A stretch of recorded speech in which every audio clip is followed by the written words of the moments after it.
വേണമെങ്കിൽ ഇതിന് ചെറിയൊരു ചാലഞ്ച് എന്നൊക്കെ പറയാം. RR ഫിറ്റ്നസ് പരിചയപ്പെടുത്തുന്ന 119ാമത്തെ വർക്കൗട്ടാണത്. ഫ്ലാറ്റ് ആയിട്ടുള്ളൊരു ഫ്ലോറിൽ കൈയും കാലും നീട്ടി വെച്ചിട്ട് കിടക്കുക. ലോവർ ബോഡി അഥവാ കാലുകൾ മുട്ടുമടക്കിയിട്ട് കാലിൻ്റെ ഫൂട്ട് നിലത്ത് പ്ലേസ് ചെയ്തുകൊണ്ട് സ്ക്വാട്ട് ചെയ്ത് നീക്കാനുള്ളതാണ്. ഇനി അപ്പർ ബോഡി കാലുകൾ മടക്കുന്ന അതേ സമയത്ത് തന്നെ അപ്പർ ബോഡി നിലത്ത് നിന്ന് എടുത്തിട്ട് നമ്മൾ ടക്ക് ചെയ്യാന്ന് പറയുള്ളൂ, ആ പൊസിഷനിലിട്ട് വരാം. പക്ഷേ നമ്മൾ കൈ കൊണ്ട് ടക്ക് ചെയ്യുന്നില്ല, ഹഗ് ചെയ്യുന്നില്ല, കൈ സ്ട്രൈറ്റ് ആയിട്ടാണ് പിടിക്കുന്നത്. പിന്നീട് നിലത്ത് പ്ലേസ് ചെയ്ത ഫൂട്ടിൽ നമ്മൾ സ്ട്രെങ്ത്ത് കൊടുത്തിട്ട് ഫുൾ സ്ക്വാട്ടിൻ്റെ പൊസിഷനിൽ നിന്ന് നേരെ എണീക്കാണ് ചെയ്യുന്നത്. എങ്ങനെയാണ് നമ്മൾ എണീറ്റ് നിന്നത് അതേ പൊസിഷനിൽ തന്നെ ഫുൾ സ്ക്വാട്ടിൽ വന്ന് വീണ്ടും ഫ്ലാറ്റ് ആയിട്ട് കിടക്കുന്ന രീതിയിലാണ് ഈ വർക്കൗട്ട് ചെയ്യുക.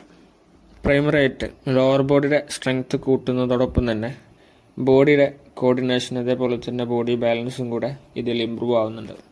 കൈയിൻ്റെ മൂവ്മെൻറ്റ്സിനും ഈ വർക്കൗട്ടിൽ നല്ല പ്രാധാന്യമുണ്ട്.